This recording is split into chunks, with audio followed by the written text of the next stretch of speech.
Are you a scaling SaaS founder? Ready to make the leap from leading a team to leading an organization? Join us each week as we refill your think tank with actionable tips and strategies from great business minds you know and those you don't know yet. This is SaaS Fuel with your host, 5-time entrepreneur, SaaS founder, and globetrotting adventurer, Jeff Maines. Welcome back to the SaaS Fuel podcast. We're building the next SaaS unicorn, may just be one idea away. I'm your host, Jeff Maines. I help B2B SaaS founders like you grow from traction to scale. Here, growth is more than just numbers. It's about crafting a future-proof company, premium valuation, and leaders who build a business of significance while living epic, adventurous lives. Are you feeling the pinch of slow sales cycles in this shaky economy? Well, you're not alone, but you might just be a few small changes away from blowing by your competitors. So it was a pretty hot topic last week at SaaStr. I probably had, I don't know, 2 dozen conversations with founders specifically about the sales cycle slowing. RevOps pros are reporting that half of sales companies are experiencing longer sales cycles, 10, 20, 30% longer, some 50% longer, maybe if you get up a little bit bigger. A SaaStr poll of 1,000 companies, 58 said they were longer in 2024 than they were the year before. And my anecdotal evidence on top of that says that, the other 42% either lied or they're not tracking it and they don't know, because this seems to be universal across the board. Things are slow. There are a handful of companies that maybe are still accelerating or growing, but it was like 8% said that you're growing faster. The sales cycle was shorter now than it was a year ago. So if you feel it, you're absolutely not alone in that. Average B2B sales cycle, 84 days. That's nearly 3 months of waiting for revenue to roll in. So something hits the pipeline today, 84 days from now, it closes or doesn't. I mean, a lot of deals right now are being lost to just no decision, which is that I think that hurts more than even losing to a competitor. But imagine the time and money being lost in that. 90 days from the time it hits a pipeline to maybe some revenue. Some of you don't have to imagine. Ouch. I had a lot of conversations last week. They're like, this has really become a problem. And while we can't change uncertainty in the market, let's talk about how to turbocharge your B2B SaaS sales cycle without the need for crazy spending, because none of us, want to do that. Capital efficient growth is in, remember? And so we want to do this without crazy spending so we can start seeing faster results and shorten those sales cycles. As long sales cycles create bottlenecks in growth and can severely impact revenue streams, not to mention really kind of screw up projections. That was one of the other big things I heard is, we've got investors and we told them we're going to do this and now we're below projection and things are not going well. And that's a tough place to be as a founder. Just slow sales cycles will slow the lead nurturing process and turn that into a lengthy decision making process on the buyer side. On their journey from prospect to close can feel like it's dragging on forever, and I get that. So why is it slowed and what do we need to do about it? There are a handful of reasons and they compound on each other. So here's what I'm seeing. Over the last year, there are more complex buyer groups and decision making processes. So buyers are changing a little bit, and part of that, and I think really the biggest part of that, you've got, buyer groups and committees and things like that. It's because nobody wants to stick their neck out. And when money's flowing, it's a lot easier to make a decision and make a mistake and not a big deal. But when things are a lot tighter, they're not as willing to stick their neck out. There's difficulty driving consensus among stakeholders. One of the big, I'll say, you know, controversies. One of the big, sticking points is like, whose budget is this going in? So you have a committee that's making a buying decision, and they're like, wait a second, whose budget is this coming out of? And that just compounds again. We've got declining budgets and economic uncertainty. And they're like, what budget? I don't have any budget. It's all gone. It's spent. Can it wait? Can we wait until next year? Because we'll have, new budget cycles are coming. And for some of you, that's actually starting in October. For a lot of companies, it's the beginning of the year. So they're like, can this decision wait? Can this purchase wait? And then there's, of course, the increased scrutiny and ROI justification for purchases. So is it really going to deliver the results? Are we going to get the ROI out of that? And we just circle right back around to number one, and nobody wants to stick their neck out. So that's a really tough place to be from a sales perspective because you're like, yeah, we're going to deliver ROI, but they're like, really, am I willing to stake my job on this? And a lot of them, they're like, we're just going to kind of wait and see.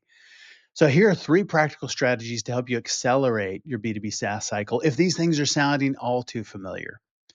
The first one is to leverage automation. There are things that automate really well, there are things that don't. But automation tools can significantly speed up various stages of the sales process. So repetitive tasks, follow-ups, onboarding can be automated in a lot of cases, and that can be a really good experience. Kind of walk them step by step through. Email sequences absolutely should be automated, and that not only saves time but also ensures consistent communication with prospects.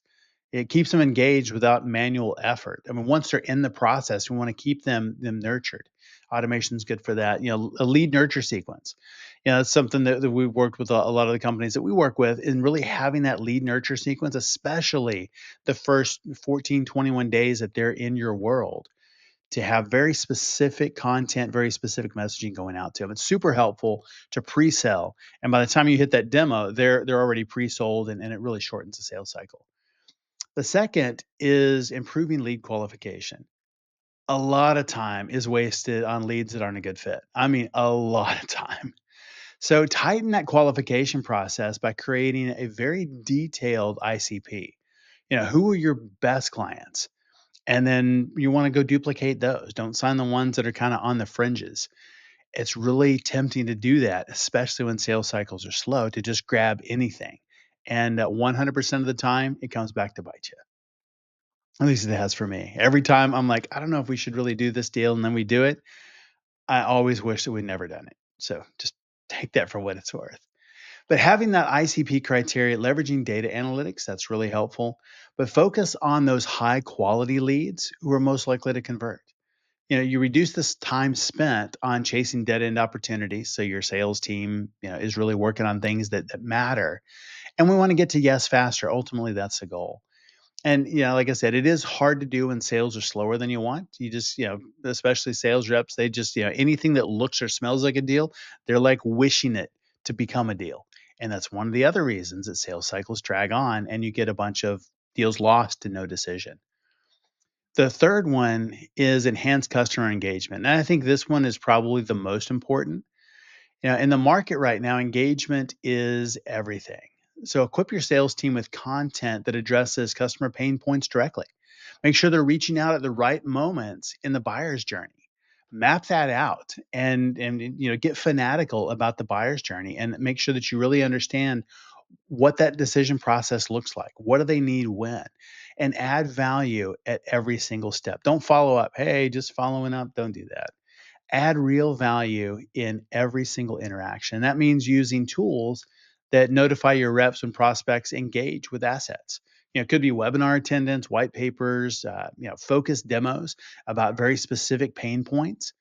Not a bunch of feature tours. We've got training on how to do that, but it's really allowing them to respond with a tailored, value-based outreach, pretty much instantly. So, somebody takes an action and you're responding with value.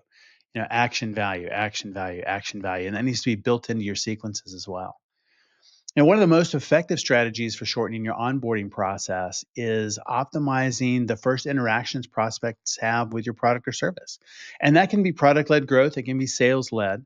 But the whole idea is to reduce friction and move them through the sales funnel faster. And you do that just answering the question, how quickly can I get them their first win? And then make that shorter and shorter and shorter and figure out, how quickly and figure that out. How quick can you get them a win? A really good example of this is HubSpot. Yeah, absolute pure B2B play. If there's, slowness in the marketplace, they're going to see it because they're 100% B2B. But HubSpot cut their onboarding time, streamlining demos, offering self-guided onboarding options, and it's really getting them to success, getting them that win really, really quickly.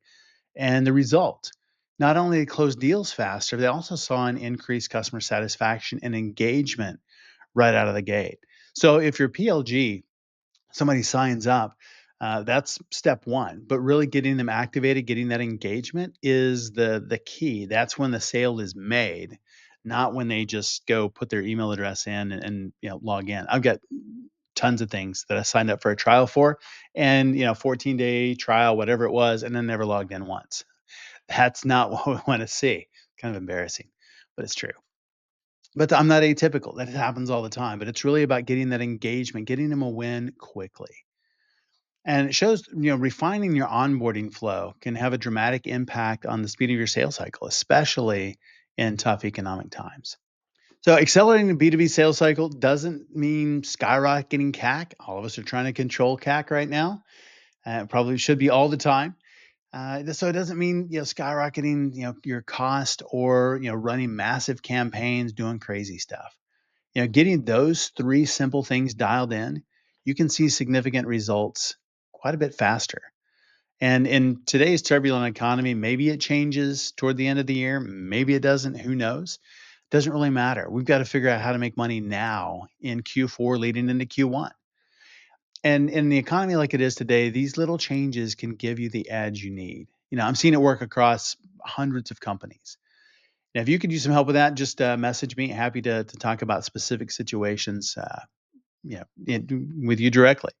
Our founder on Tuesday was Dave Dittenberg, founder and CEO of BYOD, which is revolutionizing the restaurant industry with augmented intelligence and real-time data and stuff that helps make leaders make smart decisions faster. They've lived the problem and then set out to solve. It's an incredible journey and a stellar vertical SaaS. Great example of that. And our expert guest last week was Dr. Chris Fusey, 18-year leadership veteran and author of Liminal Space, Reshaping Leadership and Followership. We talked about the role of leaders, followers, and how leaders have a role as followers, and how leadership has nothing to do with position or title. If you missed either one of those episodes, go back and give it a listen. My guest today is Jon MacDonald, founder of The Good, a digital experience optimization firm that's worked with major brands like Adobe, Nike, Xerox. He's a sought-after speaker and author of 3 books. His latest book is called Behind the Click: How to Use the Hidden Psychological Forces to Shape Online Behavior to Craft Digital Journeys that Delight, Engage, and Convert. It's good stuff. Welcome someone who knows exactly how to get website visitors to take action. Jon MacDonald. Hey, Jon, welcome to SaaS Fuel. Hey, thanks for having me today. So how can brands understand their consumers better and optimize the journey for conversion? Well, I think the first thing that brands need to understand is the answers lie with their customers. And the first thing you should do is just talk to your customers. I say this quite often, but it's really hard to read the label from inside the jar. So many brands and teams are so close to their products, to their website. They are so close to understanding everything about the brand. But a new to file customer coming in has no idea any of that context. They may have heard about you from a friend, so they have that little bit of context, or saw an ad, or did a Google search, and they're looking for more information. And consumers, when they come to your site, only have 2 goals. And in over 15 years of optimizing sites, there's only 2 reasons we found consumers at a site. The first is that they're there because they feel like you might be able to help solve their pain or need. So they want to determine, can you solve their pain or need? And if you can, secondly, they want to convert as quickly and easily as possible so they can get on with their lives. Sure. Right? So nobody is at your site. You're not Facebook. They're not there to kill time. They're not there to hang out, right? They're there because they believe you can help them improve their life in some way. And the best way to engage is to understand, what are consumers thinking when they get to your site? What questions do they have? What are those roadblocks along the journey? And what's going through their head? What's the psychology that they're experiencing in that moment while they're on your site? So tell me about your journey to founding The Good and what inspired you to focus on digital experience optimization? Well, I guess if this could go all the way back to college, but I'll try to make it brief. In my undergrad, I did computer science degree. And I was the student who would do everything that was required of the code to pass whatever the assignment was. But then I would always stay in the lab and I would make the interface actually usable, right? Most folks would just put the content that they needed up on the screen to get it up there and show the readout the professor wanted, and they're done. I would make it an actual usable user interface. And I really took a liking to that, to the point where the professor who I was working with most closely said, "Hey, have you thought at all about visual arts? Because, there might be something there that you could look at from a user experience standpoint." And at the time, it was really called human-computer interaction. That was what HCI, that was what everyone called it. And if I'm not dating myself too much there. And so I took a small college in Ohio and combined two departments that had never spoken to each other before. So computer science and visual arts, and got them to speak to each other, and ended up with a computer science degree and a minor in visual arts with a concentration in the digital medium. Now, what that allowed me to do was really dive into Flash. I don't know if you remember the world of Flash back in the day. I immediately out of college got a job at an ad agency that was building sites and wanted to do cool sites that were usable, and Flash was the tool to do it at the time. So I really found a love for making great user interfaces, but I also realized not too far after that Flash gave you a lot of rope. It gave you a lot of leeway. You could do whatever interactions you wanted, but most of them ended up being unique. Now, there's not necessarily a challenge with that from a brand perspective. They loved it. Consumers hated it because every website they'd go to would be completely different, right? So you wouldn't understand, how do I use website A versus website B? And it led to this big challenge of, okay, usability on the internet's a problem now. And this was the big push at the time that Steve Jobs made, because honestly, he really is the one who killed Flash, more or less. He said, hey, we're not going to support it on the iPhone ever. And when everybody's moving to mobile and you're not going to support a technology, it's going to go away. But he had the foresight, which at the time, I made a living from Flash. So I kind of felt personally offended. But now I look back on it and I'm like, wow, he was right, because the digital journey for consumers would have been completely different and very, very segmented and all over the place. So what I found now was, in my journey after that, we got into building e-commerce websites. I had founded The Good, and we were building these sites that really I understood from my background. Consumers were there to shop, yes, but never would we launch a site and hit the nail on the head. It was always going to need some optimization after we launched, because consumers had to play a role in whether or not this was successful. It's not just the brand could launch a site and say, yes, it was 2 thumbs up, it's successful. The consumer had to play a role in that. So really what we did was bake into every engagement 3 months of optimization post-launch. And we were the only dev shop at the time doing that I knew of, only one in e-commerce. And we were doing extremely well. We were getting great big brands to work with us. And I went around the country and interviewed a lot of those clients and said, okay, why did you choose to work with The Good? Right? I did my own consumer research, my own talking to our customers. And what I kept hearing over and over was that you did optimization. It was not the build. Anyone could build us a great website that worked.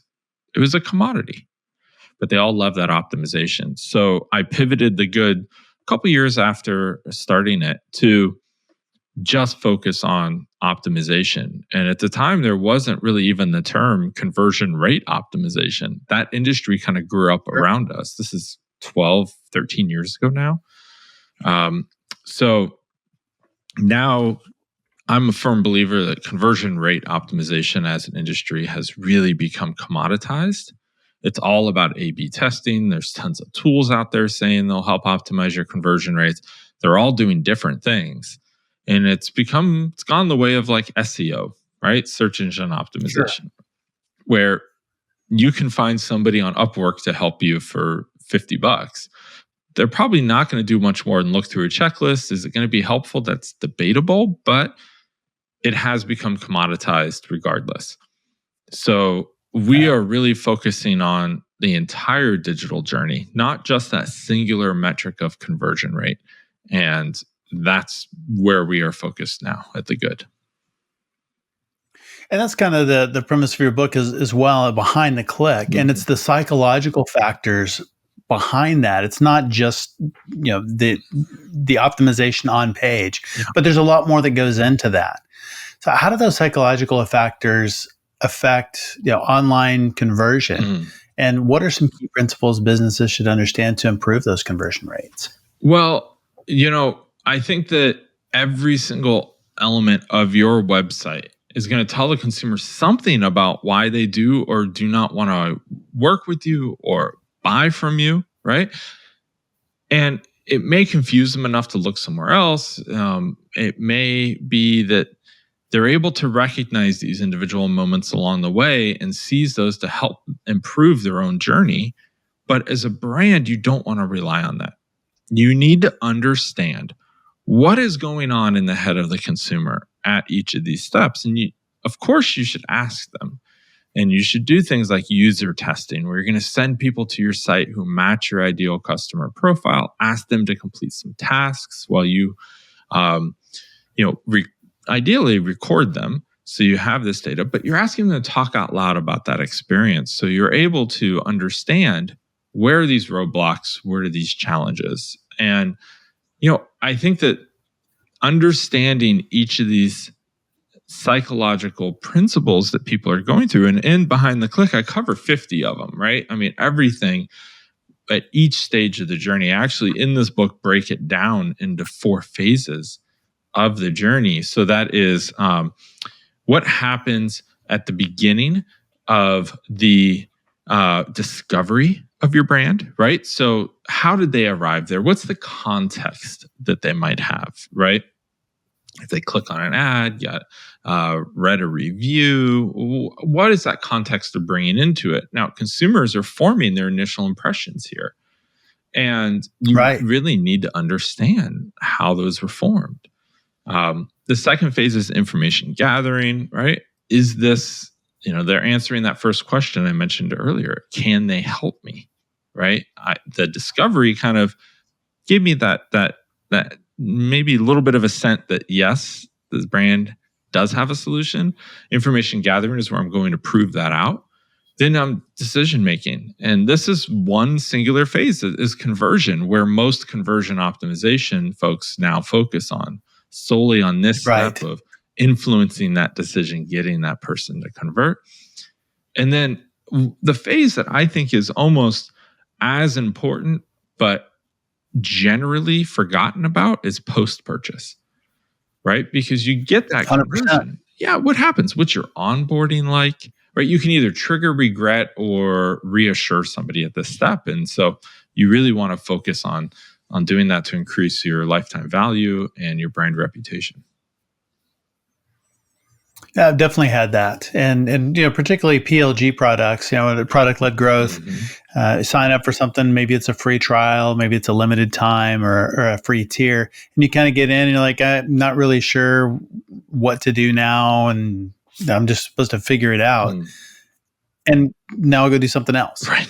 Because it was, there wasn't that onboarding. So you're right. I mean, that psychology behind that, and just figuring out, how do I get somebody a win quickly after they say yes and feel really good about their decision? Yeah, that's exactly it. And, I think at this stage, you really need to understand, if you want to increase your customer lifetime value, that it is all about that post-purchase phase. And unfortunately, as I mentioned, most brands just forget about it. They just aren't doing anything post-purchase. Maybe sending an email. Yeah, that might be the best, right? Right. Yeah. If that's the best the experience ever gets, then we're doing something wrong. Yeah, unfortunately, yes. Yeah. So what about the importance of understanding, consumer psychology? And you talked about, why they're there and, what it is that they're trying to accomplish. How can we leverage that knowledge into, something that's actionable where we're leading them down a path that feels really good for them and they're getting what they need at every stage? Yeah. So the best thing to understand is what questions people are asking at each of these phases. Okay. And if you keep that in mind while you are going through your site, asking questions from a user testing standpoint, collecting more information, if you keep these questions in mind at each of the phases, you will have inherently a better digital journey. First questions in that discovery phase are, does this company even understand my problem? Right? So you really need to craft that first impression, be it an ad or a review or whatever you've seen, somebody's seen you, because that's going to create the anchor for the rest of the digital journey, right? The second is, does this company have a solution to my problem, right? So do they understand it? Can they solve it? And this is really where I recommend people start their user testing, because you want to determine what the needs are and the assumptions that your customers are coming to your site with. So you can use those to help guide them on that right solution. Okay. As they move into that information gathering stage, they're asking for things like, can I find what I'm looking for? Now, this seems pretty simple, right? But how many times have you been to a site, be it e-com or SaaS, and you're like, I don't understand what they're selling. What do they do? What problem are they solving? Right. You look at it and it's like, word soup, right? Yeah. And the easiest thing here is to understand as a brand that your consumers coming to your site do not have any context that you possess as somebody who works every day with the brand, right? Imagine that somebody just walked in the door to your company and says, what do you do? Right? That's what you should say up on your website. Just make it super clear, right? So this is a clear and ideally somewhat of a customized browsing experience, because you also want to answer that. If there are multiple answers, you want to make it easy to follow each of those paths. Okay. Sure. So the second question they're asking here is, what do I need to know about this purchase? Right. So you need to make sure you're not leaving anything up to interpretation. Okay. Tell people what they need to hear and then tell them again and again and again. And you just keep telling and repeating this at each step of that journey, because if you leave it out to interpretation, then they're going to really kind of fill in the gaps, right? The next question they ask typically is, who else has already bought this? And if I join them, what does that say about me? This is where peer pressure can really come in, or people want to fit into a group. And this goes back to, talking about deep psychological principles. The bigger circle you were in, the more people you had back in evolution are with you, the safer you were, right? If you were off by yourself, probably not as safe, right?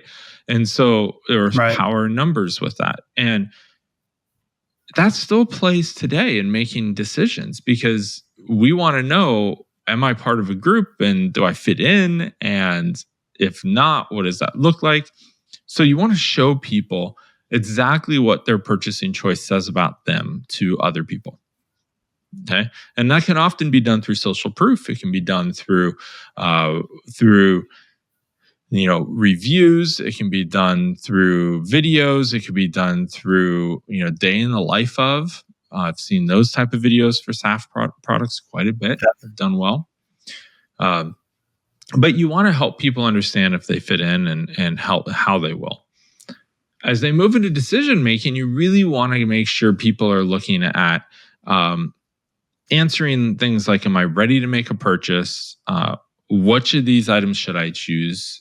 Again, more of what's in it for me. You may be starting to see a trend here with this. Consumers are really asking, what's in it for me? And this is beyond discounting, right? So many brands do discounts, and you really need to make sure that you are not taking a dollar or percentage off, that you're adding more value, right? So find a way to offer a free gift of purchase or something of that sort that will help them, some type of bonus that's not you taking away. It's additive, not subtractive. I like that. Yeah. Is the perception more when you get something extra? Does that raise the perception? Where if it's just a discount, it lowers the perception or lowers the status of the product, or what do you think? 100%. And I like to say that when you discount for a new customer, you are forever creating a discount customer. They are never going to want to pay that price again, right? So let's just say I sign up for your SaaS product, you give me 40% off. What do you think when my renewal comes up, I'm going to say? Well, can I get that 40%? I want that same deal. Right. I don't want to pay for 40% more. And that's why I have to call SiriusXM every single year. Right. I mean, this is I want the same deal. This is the game everybody knows to play. And if you think about how we've been trained on e-commerce for discounts, how many people do you know will add something to cart, put in their email to start filling it out, leave it there for a minute, and then close? They know within 48 hours, I'm getting an email that is an abandoned cart flow that is going to give me a massive discount. It's the game we all play. I do that all the time. And, the other thing is if you do that right up front, right? And you just say right away, hey, here's 10% off. And so many sites do this with pop-up banners, right? You come to the site, sign up for our emails, get 10% off, whatever it might be. The challenge with that is your products, in my mind, are no longer worth what you list them at. They're worth 10% less right off the top. Yep, that's exactly right. You're doing nothing but devaluing your brand, devaluing your products, and setting yourself up to be seen as a discount brand. So there's actually, in my point of view, there's zero benefit to subtracting, doing a discount. Now, if you do add something to that, that's great because you're feeling like you give a gift with purchase. Maybe you do, in SaaS, what works well could be something like, free onboarding, one-on-one onboarding, something that then even helps them through that journey, but they feel like they're getting their own, really their own customized journey. And there's actually, I cover in Behind the Click, I cover a psychological principle called the IKEA effect. And tell me about that. Yeah, the IKEA effect is really interesting because IKEA has a discount product. We all know it's not going to last my lifetime, right? But it is going to last for a handful of years. But I also know I'm going to have to put it together, right? Yep.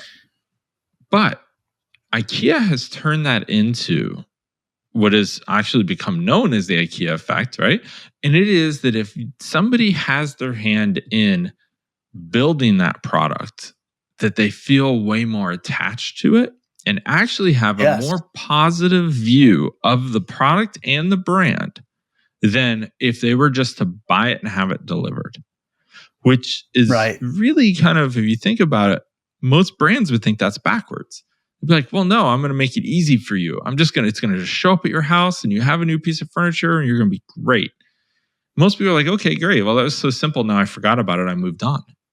Right? Right. But every time you look at that piece of IKEA furniture, you're like, wow, I put that together with my two hands. It's a good experience. Yeah. Sense of pride, sense of ownership. You're invested in it. Right. And you can do this in your own e-commerce or with SaaS brands by letting people create their own bundles, right? So maybe what you do is you combine a couple of these and you say, okay, I'm not going to offer a discount, but I'm going to let people choose their benefit, right? If you're doing a SaaS brand, sign up for a year and choose one of these benefits.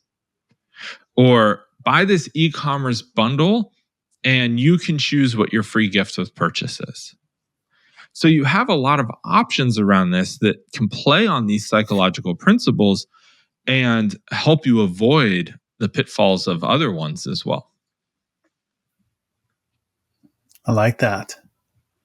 Can you explain the concept of satisfiers and maximizers? Oh, great. And how businesses can cater to both types of those users? Yeah, great question, because this is definitely something that's happening in that decision-making and conversion phase. So yeah, there are really two types of shoppers. And sometimes you can switch between them based on the context, but I think research has shown that most of the time you're going to be one of these two camps and you're going to live there most of your life, no matter what you're doing. There are the satisfiers, and these folks are the folks who will take the first thing that comes their way that checks the boxes, right? So you're looking at a product and you Google the first thing that comes up that says, yeah, it's kind of within the price I was thinking I want to pay. It has at least the main feature I want. Great. I need to get on with the rest of my day. I'm going to sign up, move on. Done. They convert really quickly. They are taking the first thing that comes to them that will accomplish their goal, right? Then there's the maximizers. These are the people that are checking out all of your competitors. They have dozens of tabs open in their browsers. Maybe they're doing that research and then they're like, oh, I'm going to go on, I need more time. So I'm going to minimize this browser and come back to it on the weekend and spend an hour looking through everything. I need to see some reviews, maybe watch some YouTube video from, reviewers online. I need to do all these things, right?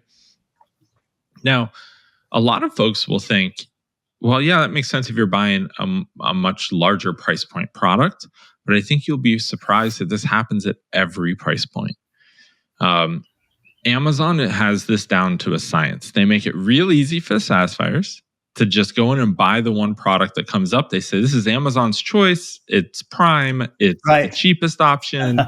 Buy this one, move on, right? Get it done. They know that the majority of their purchases are done that way. But they also know that people are going to compare. And if you see on a lot of products now, they have comparison tables. If you scroll down, almost every product, no matter if it's a USB cable or a $4,000 TV, they have product comparison. If here's your product and here's some other options and here's how they stack up. And they're trying to help do that work for you and keep you on Amazon, right? But as a brand, when people come to your own site, you need to know that that's happening. And the best way to work with that is to give people the information they need, but don't overwhelm them. And what I mean by that is there's a lot of ways on like a product detail page to start with bullet points. And then as people scroll down, you can take each of those bullet points and do a whole section on that if you want. And so you get deeper and deeper as you go. Exactly. That's why that comparison is not at the top on Amazon. It's down halfway. Because they know if I'm a satisfier that I'm going to go and just click add to cart and buy now, right? Right. If I'm a maximizer, they know I'm going to scroll down anyways and I'm looking for more information. So I'm going to find it there. So there's some really good, psychological factors that Amazon is really good at understanding, but this is one that I think they're the best at doing, because most brands they're just not really considering that they need to serve both types of consumers. You ready to dominate your market and skyrocket your revenue? Dive into Small Fish, Big Pond, building a world-class business that swims circles around competitors. This book is packed with powerful marketing and leadership insights guaranteed to transform your business and operate world-class. Small Fish, Big Pond delivers proven strategies to sharpen your marketing message, deliver unmatched value to your clients, and guide your prospects' buying journey to one inevitable conclusion: that your company is the only solution for them. Inside, you'll find step-by-step frameworks and time-tested growth principles to attract your ideal clients, convert them, and then turn them into your passionate brand ambassadors. Grab your copy today in print, ebook, or audio at smallfishbigpond.com or on Amazon. Plus, remember, every book sale supports charity, so dive in and make a difference. Yeah. What's your take on gated content? Mhm. Whether we give away things or lead magnets or things like that, having value out there, whether it's free and open for everybody or whether it's gated. Well, I look at this in a couple of ways, and I think it holds true no matter what. But I look at it even as for my own business at the good. We have done what I would like to call expertise-based marketing for 15 plus years now. What I mean by that is we give everything away, all of our thinking, and we share it publicly. Up on our site, you go to thegood.com, click on insights. There's a whole encyclopedia of 15 years of content all around optimizing digital journeys. Now, as a brand, I'm a firm believer you should do the same thing. You should give away as much content as you can. If you are a SaaS brand, give away all the content about how to use your products, tips and tricks, what you've learned. Even if you're comparing yourself to competitors, which a lot of brands are doing now, they're putting up these competitor pages to game the system, right? But the reality here is, even in e-commerce, right? You should give away all of maybe even talk about the research you did on this product, how it came to light, right? Because that maximizer is going to want to know what research went into this product. Why is it so much better than competitors, right? And so I'm a firm believer that you should give away as much content as you possibly can. Now, if somebody wants that applied to their situation directly and specifically, that's when you charge for it. So as a consultancy, I'm happy to tell you what you should do through generic content. But if you want that applied specifically to your pain points and to your site, your challenge, at that point, that's when we would need to charge. And that has really helped us stay in business for 15 years because through the ups and downs, economic cycles, all of those things, everybody who will look to see, I need to improve the conversions on my site. They start searching. They either hear about us, the good, they come across some of our content or a podcast interview or whatever it might be. And then they go back to our site and they say, wow, there's a ton of stuff. These folks really know what they're doing. They understand my problem. I should call them to see if they can help. And so we end up getting all those conversations. It takes a long time to build up that content. It takes a long time to build up that trust and that goodwill. But when you have that kind of flywheel going, it is extremely effective. And every brand can do that, whether you're a consultancy, a SaaS, e-com, everybody can be doing that. Yeah. And you mentioned comparison, like industry comparison and looking at competitors and things like that versus internal metrics. And you emphasize internal metrics rather than comparing yourself to the industry. Yeah. Why is that? And what's the benefit to doing it that way? Well, there's a reason racehorses wear blinders, right? If you're thinking about, if you are always looking to your sides and looking at your competitors, as opposed to focusing on your specific consumers, you're going to veer off course, right? You think about the shortest path to victory between 2 points is just straight between them. So head in that direction and go there instead of looking around at your competitors. If you look around at your competitors, you end up with a couple of issues. The first is pretty generic. You're going to end up in a sea of sameness. Everybody's going to sound the same. Everybody's going to look the same. Everyone's going to have the same functionality, etc. Okay, but as a consumer, you're forcing me to be a satisfier. You're forcing me to just say, I'll take whatever the cheapest one is. You're becoming a commodity at that point, right? The other option you have is to talk to your consumers, understand what they want instead of your talking to your competitors or looking at your competitors. Let's just say you copy functionality your competitor has up on their site. You have no idea if that's working for them. You don't know the context behind why it's there. You don't know if you're being opted into an A/B test right? They could be testing that out. You would have no idea if you got opted into the test or to the what variant even. So the reality is you have no context and no information. And I can't tell you the number of brands who come to us and say, I want to do X, Y, and Z to my site. And I say, okay, well, why do you want to do that? I said, well, because this brand does it and they're bigger than us. So they must be winning. And I said, okay, They must know what they're doing. They must know what they're doing because they're bigger. Okay, well, that's great. Do you have their financial statements? Do you know? Yeah, maybe they're bigger in revenue, but are they making as much profit as you? Are they even profitable at all? Do you have their analytics to know specifically if that functionality is working or feature is working for them? And the answer to these questions is going to obviously be no.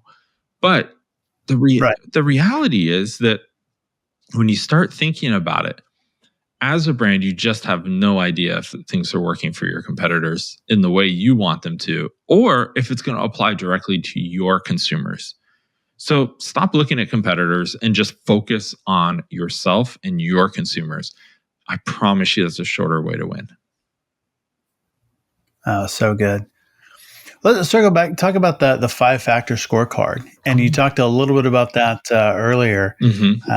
How does that work and how does it help provide internal support materials for enterprise sales? Yeah, so for us specifically, we've come up with this 5-factor scorecard. And the idea here is we've distilled down in 15 plus years of working with larger brands to understand what are the factors of brands that succeed with optimization and experimentation programs in their corporations.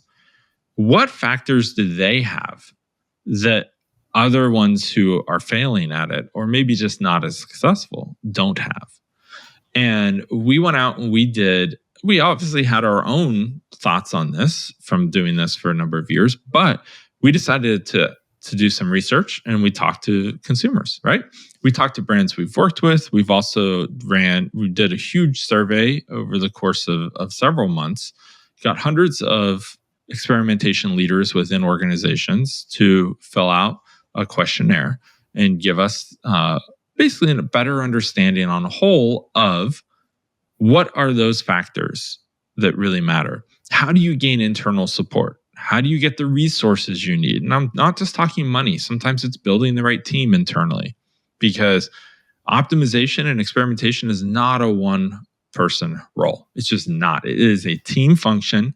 When done right, you need so many disparate skill sets that, if you think you're going to find one person, you are wrong, because that unicorn does not exist. I promise you. Right. You might find that T-shaped marketer, right, where they have a knowledge of all these things, but they go really deep in one of them. Okay. Right. And that's fine. But, when you get to the level of brands that we've typically worked with, like Nike, Xerox, Adobe, The Economist, right, things of that sort, you start looking at these larger corporations. They have teams, right, that are doing, and each role is having has a really disparate responsibility that they are in charge of. And I think that it's something that our 5 factors that we've determined folks really need to evaluate themselves on and understand where do they fit into those sliding scales for each of those factors. And once you kind of have a good understanding of that, you can then take that information and see how you compare. And we've had brands that use that information to go to senior leadership and say, hey, we need more budget because I need to hire. See, like not just our competition, but the ecosystem as a whole is showing us that we are under-resourced. Or, hey, are we not doing any experimentation? How much are we involving consumers? Maybe we're not talking to consumers at all, right? So these 5 factors, and anyone listening can go get their own free 5-factor scorecard up on thegood.com. So by all means, go do that. But help yourself understand, where do you fit into that ecosystem?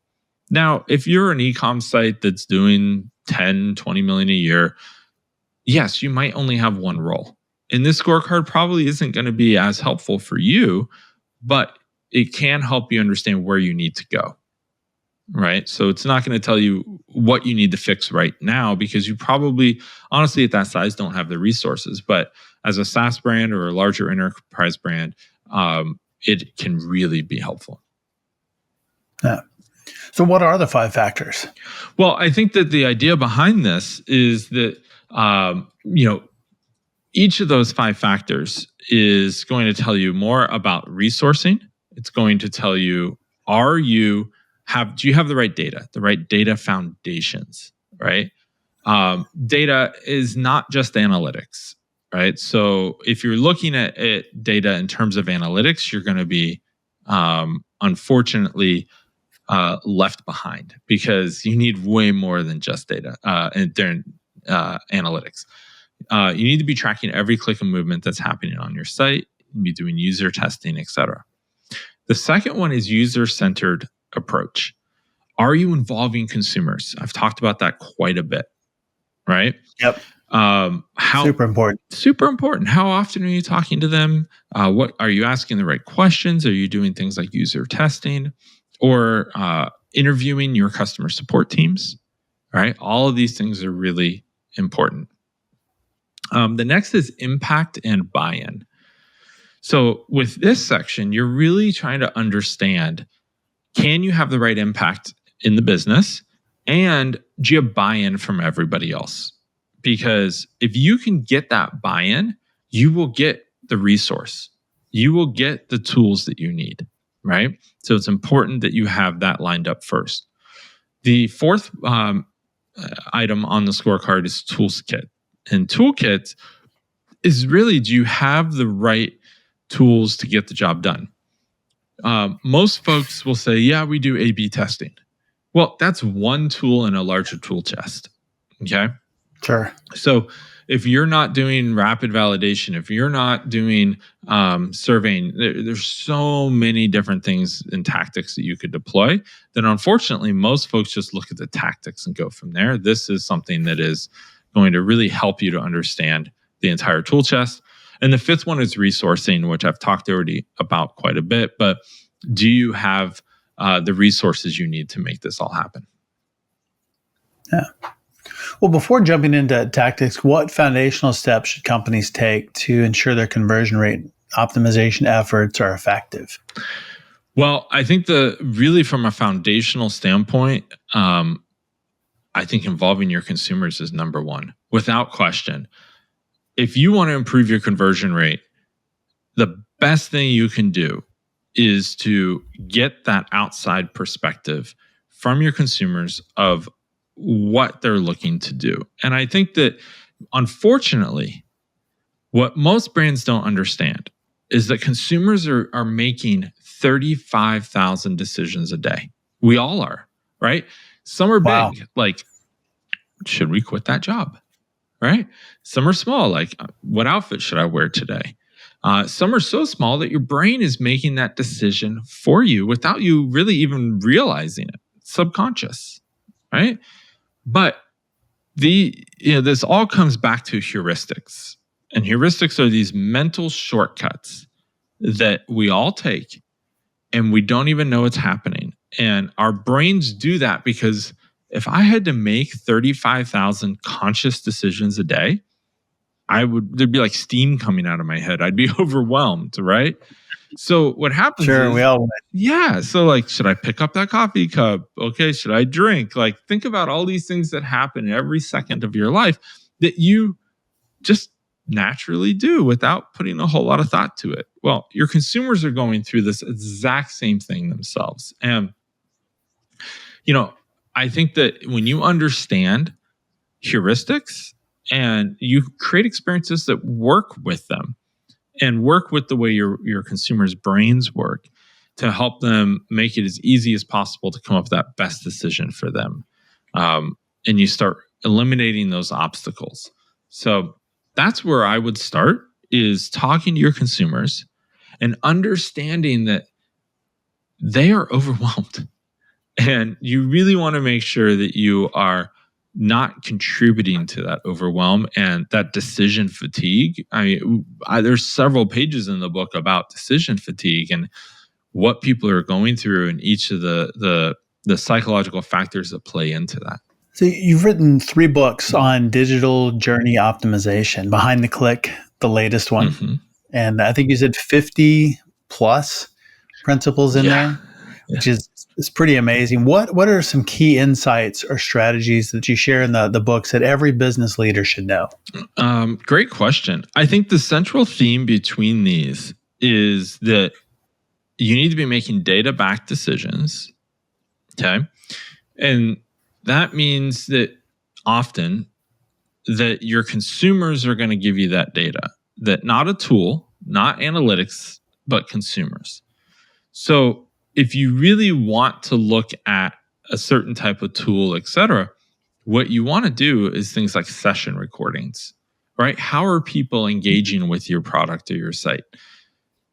Not analytics, things like time on site, how much traffic you're getting, things of that sort might be important to your marketing team, but definitely not to your sales team. Think about it this way, right? If I'm spending a lot of time on your site, I'm either confused or annoyed, or probably I have left that tab open and I need to come back to it, which means that I got overwhelmed or I got disrupted. I mean, I have a 7-year-old. Can't tell you the number of times I'm trying to book a flight and he runs in the room and then I forget that I was in the middle of doing that and go help him with something. I come back and the flight's timed out and I'm like, oh, right. Now I got to start all over again. And I guarantee that price has changed, right? Because now they know I'm interested in that flight and they're dynamic pricing me. So the reality is your consumers are going through these same challenges too. And if you can understand these types of challenges, that you will have a better experience for them. Just because the central theme between all of these books is your consumers, right? The first book I wrote a number of years ago now was called Stop Marketing, Start Selling. And at the time, that title really ticked off a lot of marketers. But the reality was that I have a firm belief, and it is proven out now, a decade later, that if websites were originally owned by sales teams as opposed to marketing teams, we would have a much more usable internet, right? Because marketing, once somebody reaches your site, marketing's won, right? It is now time to sell. So marketing is awareness. It is getting people to understand that you exist and that you might be able to help them. That's that first step out of 4 in the purchasing journey. But once they get to that second step, which is doing that research and helping to understand if you can solve their pain or need, your marketing has won. And it's time to start solving those problems through sales. And that is all answering consumer questions. And the second book I wrote was called Opting In to Optimization. And this was really all about how to do optimization using your consumer information, meaning talking to consumers, realizing that just because you can't see the consumer on the other side of the screen does not mean that they aren't human, right? So many brands treat these people like numbers. The reality is that they're actual people. Stop treating them like a number in Google Analytics, because you're going to make a completely different type of decision as a brand on your site about that digital journey if you treat them as a number versus an actual person, right? And so the whole idea behind how to optimize your site at that stage is pretty clearly talk to consumers. And that's really what opting into optimization is mostly about. How to get outside that jar I talked about earlier, right? How to see the label from the outside. What does that look like? Makes a lot of sense. Well, looking ahead, a lot of changes have happened in the last 5 to 10 years. Certainly the last 3 or 4 in consumer behavior and digital experiences, and that's continuing to advance. Now AI and looking, at a cookieless future. Yeah. So, lots of different things are happening. What is the good doing to stay ahead of the trends? And what are you telling your clients to do going forward?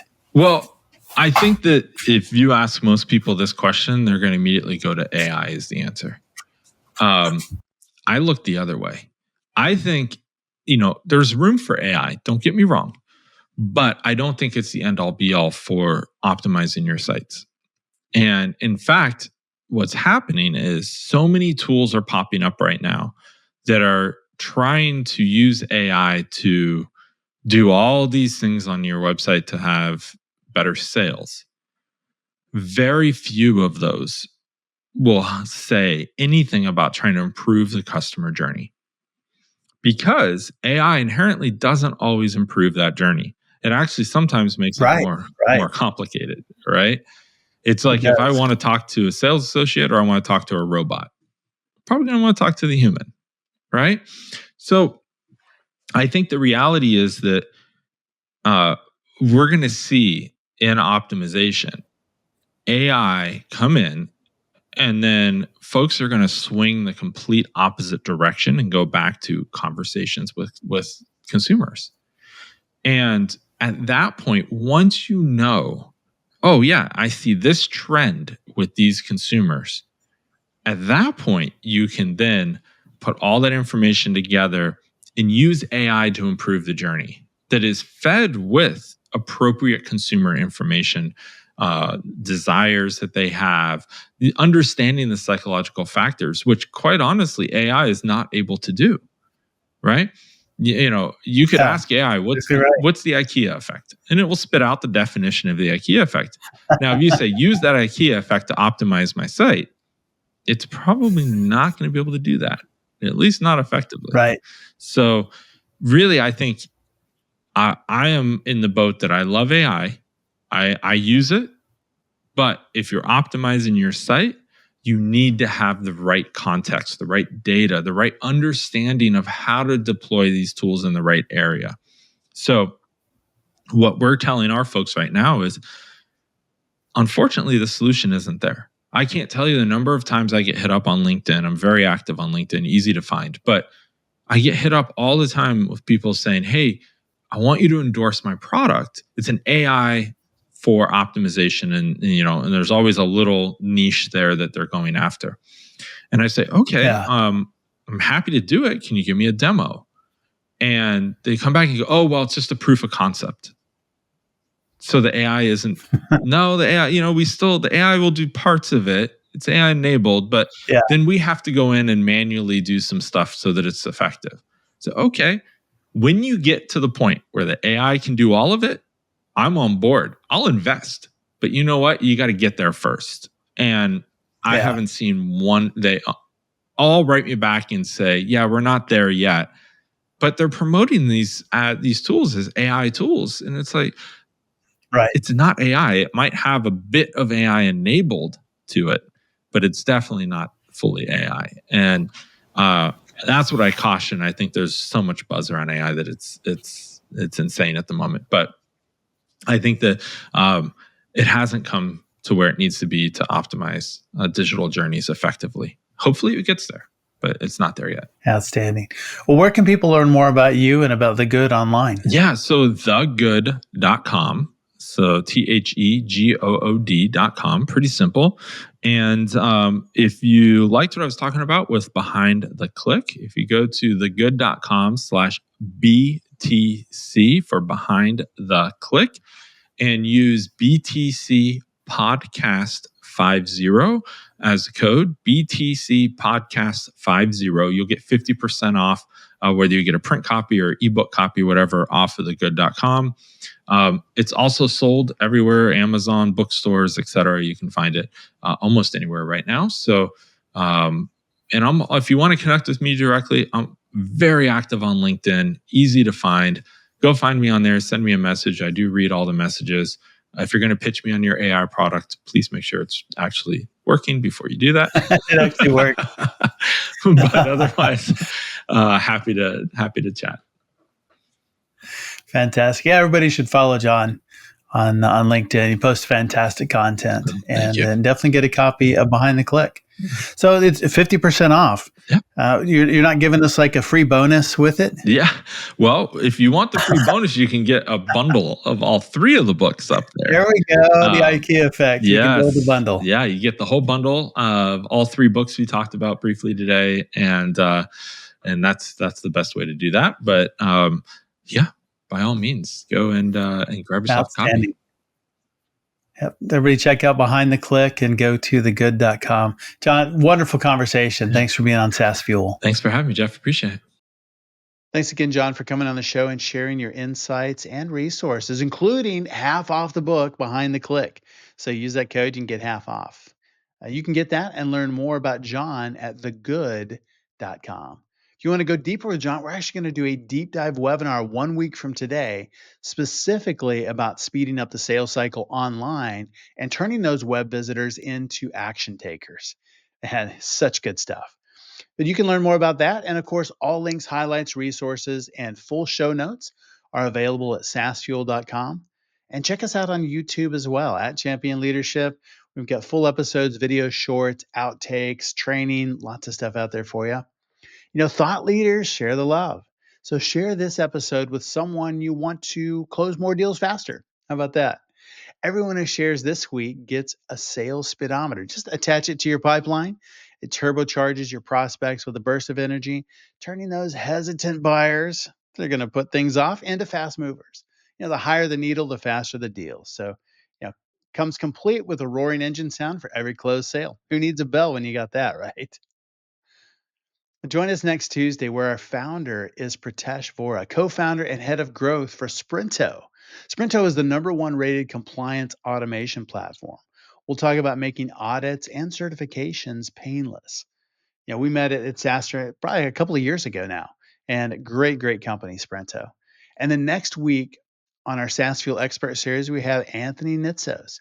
He's a fractional CFO. We'll be talking finance, reliable metrics, and a solid understanding of the true economics of the business to maximize valuations.